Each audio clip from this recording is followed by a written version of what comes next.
রাজাকার সেটা প্রমাণিত, সেটা সবাই ভালো মতোই জানে। আর সে পালিয়ে গেছে গত মাসের 5 তারিখে, আর আজকে 1 মাস পূর্তি হলো।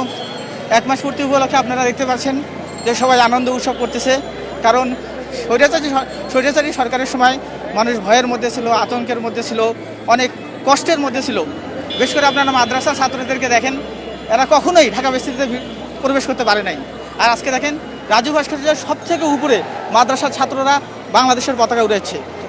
তাহলে শেখ হাসিনার পতনের মাধ্যমে বাংলাদেশের মানুষের মধ্যে যে আনন্দ এবং মানুষের মধ্যে যে স্বস্তি আসছে, সেটা আজকের এই প্রোগ্রামের মাধ্যমে বোঝা যাচ্ছে। দীর্ঘকালের অনাচার থেকে আমরা মুক্তি পেয়েছি, এখন আমাদের অনেক ভালো লাগছে। এটা আসলে ভাষায় প্রকাশ করার মতো না। প্রথমত আল্লাহর শুকরিয়া, আল্লাহর দান। দ্বিতীয়ত আমরা স্বাধীনতার এই দেশ দ্বিতীয়বার যে স্বাধীন করেছি, এবং এই স্বাধীনতার একমাত্র অবদান আমাদের নিরীহ শহীদ ছাত্র ভাইদের, তাদের স্মরণে আজকে আমাদের এই শহীদি মার্চ।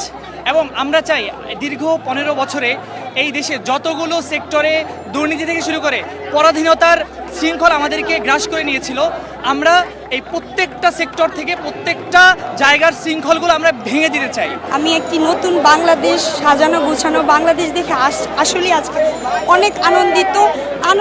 আনন্দ যেমন আছে, আনন্দের সাথে হচ্ছে দুঃখটা লাগতেছে যে আমরা দেখতেছি, কিন্তু আসলে যারা মাঠে থেকে আমার যে ভাইরা হচ্ছে শহীদ হয়েছে, যাদের রক্তের বিনিময়ে আমরা আজকে আবার বাংলাদেশকে স্বাধীন করতে পেরেছি, আজকে তারা দেখতেছে না যে তারা আমাদেরকে কত সুন্দর একটি বাংলাদেশ উপহার দিয়েছে। ভালো লাগার জায়গাটা যেখানে আমরা এত কষ্টের পর এত রক্তের বিনিময় যে আমরা আবার একটা স্বাধীনতা পাইছি, সেটার জন্য তো অবশ্যই আমাদের ভালো লাগা আছেই।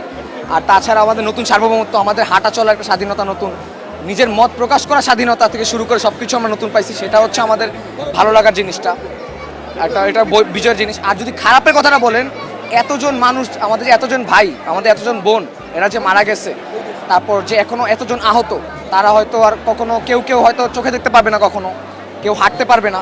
তো এই যেই একটা খারাপ লাগাটা আমাদের ভাই হয়ে নিজেদের কাছ থেকে, এটা অনেক খারাপ লাগে আমাদের। আর আমার সন্তানরা যে রক্ত দিছে, মারা গেছে যেভাবে বিভৎসভাবে তাদের কাছে, সেটা তো বলার মতো না, সেটা বলা যায় না।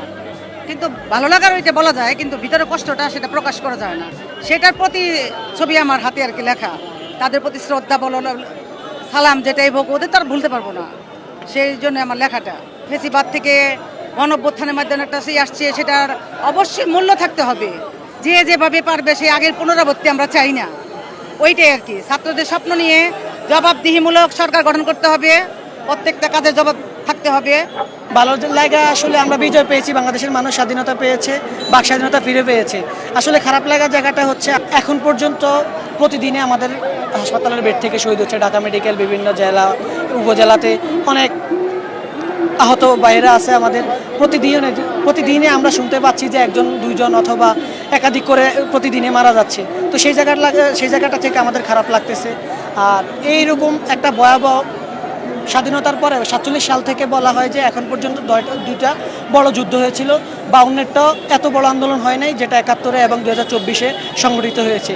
ওদের জন্যই তো আজকে আমরা স্বাধীনভাবে কথা বলতে পারতেছি, স্বাধীনভাবে আজকে চলাফেরা করতে পারতেছি, সব কিছু আমাদের নিয়মের আমরা যেভাবে চাচ্ছি সেভাবেই করতে পারতেছি আর কি। আমরা এখনো রাজপথ ছাড়িনি, আমরা রাজপথে এখন আছি, এবং আমাদের এই স্বাধীনতা আমরা কখনোই বৃথা যেতে দেবো না। আমাদের ভাইদের রক্ত আমরা কখনো বৃথা যেতে দেবো না। আলহামদুলিল্লাহ, অবশেষে আমরা এত স্বৈরাচারের পরে, এত জুলুম অত্যাচারের পরে আমরা এখন স্বাধীন দেশ পেয়েছি। আমরা এখন অন্তত সর্বনিম্ন 5 বছর চাই যে এরকম দেশভাবে চলুক, ছাত্রদের এইভাবে থাকুক, এটাই আমাদের আশা প্রত্যাশা। আগে আমরা কোনো কিছু স্বাধীনভাবে করতে পারতাম না, কিছুই না, একটা কথা বলতে পারতাম না স্বাধীনভাবে। কিন্তু এখন আগে একসাথে হাঁটলেও আমাদের কেউ ধরতো, ধরার পরে বলতো তোমরা কই যাও, কি করো, হ্যান ত্যান। কিন্তু আজকে সবাই আমরা একসাথে আসছি, আমাদের কেউ